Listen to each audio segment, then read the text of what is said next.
Eh bien, bonjour à tous, c'est Sasseton et aujourd'hui on se retrouve avec 2 semaines de retard, certes, sur le trailer du prochain Zelda Tears of the Kingdom que j'attends énormément. Du coup, je vais vous donner un peu mon avis et surtout une idée que j'ai du jeu par rapport à ce trailer que j'ai pu regarder quelques fois. Et encore en le regardant hier, il y a 2-3 détails qui m'ont intrigué. Le jeu est prévu pour dans 3 mois au moment où je regarde ce trailer. Il y a eu d'énormes leaks sur internet, je le dis de suite, je ne me suis pas spoil et je ferai en sorte de ne pas me spoil jusqu'à la sortie. J'ai d'ailleurs fait un TikTok, n'hésitez pas à aller le voir sur mon compte. Et sur ce, c'est parti.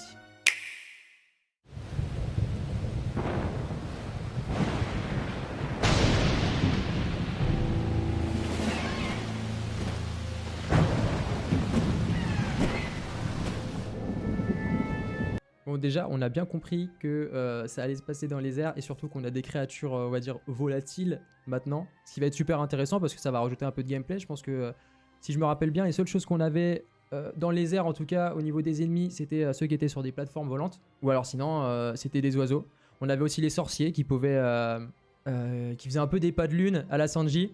Mais ici, surtout, ce qui m'intrigue, moi, c'est ces deux petits piliers. Et franchement, j'ai aucune idée de ce que c'est, surtout ce qui est au milieu. Alors, est-ce que ça pourrait être des points d'intérêt? Est-ce que ce sera une énigme peut-être qu'on peut faire que la nuit, où il y a 2 points ici et il faut trouver le bon objet? Je sais pas du tout.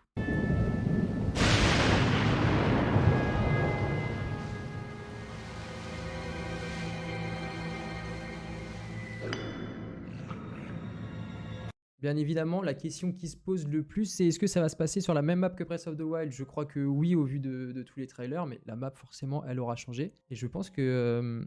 alors en fait, la vraie question, c'est à quelle époque ça va se passer? On sait qu'il va y avoir une histoire de voyage dans le temps, peut-être, de retour dans le passé, dans le futur, je sais pas. Ou peut-être une autre temporalité. En tout cas, je pense que la map a dû bien changer, parce que même ces zones-là, en fait, au final, je les reconnais pas vraiment.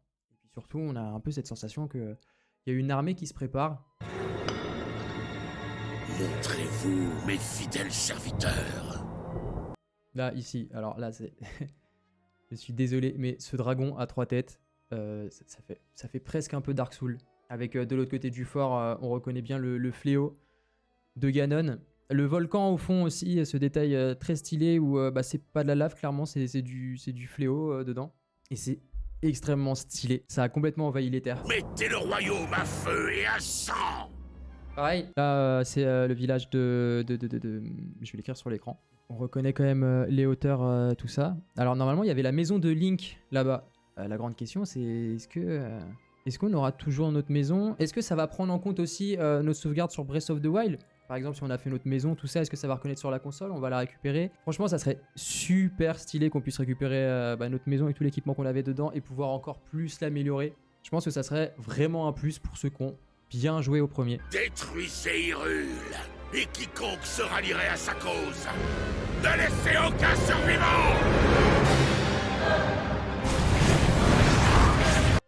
Alors on a une lune de sang aussi beaucoup plus vénère, si je dois le rappeler, la lune de sang dans Breath of the Wild, ça faisait ressusciter tous les ennemis qu'on avait tués. Et là, la lune de sang, elle est carrément en train de cracher des météorites, elle est en train de nous mettre un bordel.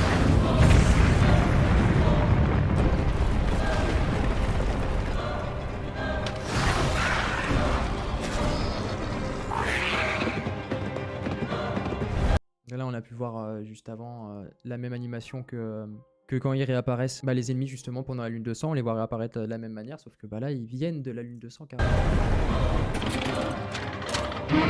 Alors, juste retour sur cette image. Ça, je pense que ça va être des améliorations Sheikah qu'on n'a pas encore vues, mais j'en suis persuadé que ce petit robot là, donc ce sort de machine, on va peut-être être amené à y aller plusieurs fois. Alors, c'est ce que j'imagine, une sorte de hub où bah justement on va venir améliorer nos équipements selon où on en sera peut-être dans l'histoire. Peut-être qu'il faudra récupérer des outils, des pièces spécifiques pour pouvoir justement tout augmenter. Un peu comme on pouvait augmenter la tablette Sheikah dans le premier. Mais ça serait vraiment stylé si ça nous permet, je sais pas, de débloquer pas des grappins et tout ça, mais en tout cas on comprend, des gadgets en plus.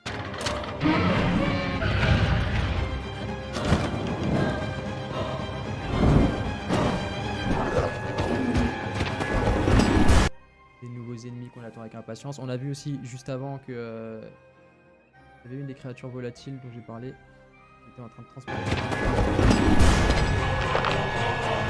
Et là du coup. Alors la grande question. Est-ce que c'est Ganondorf? Pour bien comprendre, pour ceux qui savent pas, il y a Ganon et il y a Ganondorf. Dans le premier c'est Ganon. Ganon c'est C'est entre guillemets le dieu méchant. Pour refaire un petit peu, pour expliquer, Ganon en gros c'est plus une divinité que vraiment quelqu'un. Et à ses ordres, il a Ganondorf. Ganondorf qu'on a pu revoir aussi dans d'autres Zelda. Alors là du coup, est-ce que ce serait Ganondorf qui se réveille après la défaite de Ganon dans Breath of the Wild? Mais Link, puissant comme il est, je crains que tu ne puisses pas le vaincre. Là, on revoit toutes les zones où on va pouvoir aller. Alors, les grandes questions, c'est quand je vois comment elles sont formées, j'ai vraiment l'impression qu'elles sont formées en escalier, comme si c'était un niveau et qu'au fur et à mesure, il fallait monter. Donc, est-ce que vraiment on va pouvoir voler comme on veut, aller sur n'importe quelle zone directement? Ou est-ce qu'on pourra accéder à certains endroits au début? Après, il faudra l'escalader, monter jusqu'en haut. Pareil ici, arriver ici et puis faire tout le passage. En tout cas, j'ai l'impression qu'en dessous, on revoit la montagne, ça c'est le volcan. Et on voit encore le fléau qui s'en échappe juste ici. Donc est-ce qu'il est sur une plateforme volante ou est-ce qu'il est juste sur une plateforme qui est raccrochée directement au volcan? On voit que le château il est surélevé aussi. Il touche clairement pas le sol, il y a tout un espace autour. Du coup c'est peut-être qu'il faudra y aller pour aller le vaincre, mais que ce sera beaucoup plus compliqué cette fois-ci.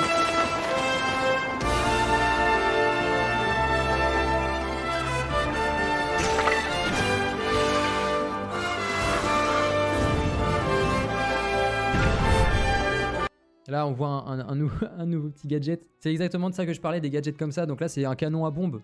Ça se voit très clairement. Il balance sa bombe avec. C'est plus stylé qu'un bazooka. Et là, c'est la grande question. Est-ce que c'est la main de Link ou est-ce que c'est la main de Ganondorf? Mais je crois que c'est la main de Link. Vu l'état du bras, on va comparer. Ouais, ok. C'est clairement la main de Link. Ça aussi, grosse nouveauté. Alors la question c'est, est-ce qu'on peut les installer où on veut, comme on veut? Je pense qu'on va pouvoir récupérer des objets, ça c'est juste des cajots de bois. Ça c'est des planches aussi. Je pense que chaque objet aura vraiment sa spécificité. On le voit d'ici, la roue elle a vraiment un sens. Donc c'est bien pour dire, ok, à partir du moment où tu colles la roue là, elle va tourner dans ce sens là.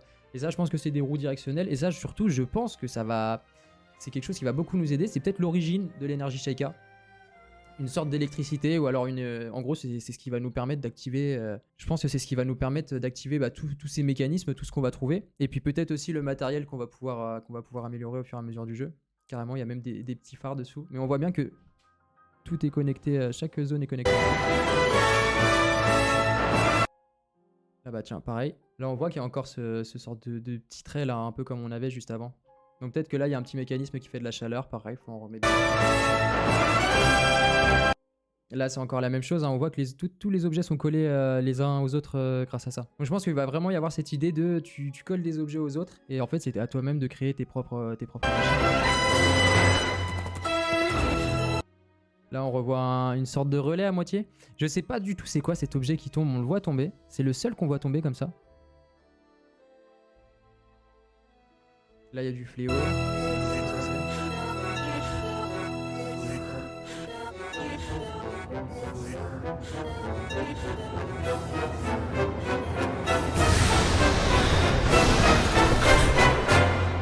Je t'en prie, confie-lui le don que tu possèdes.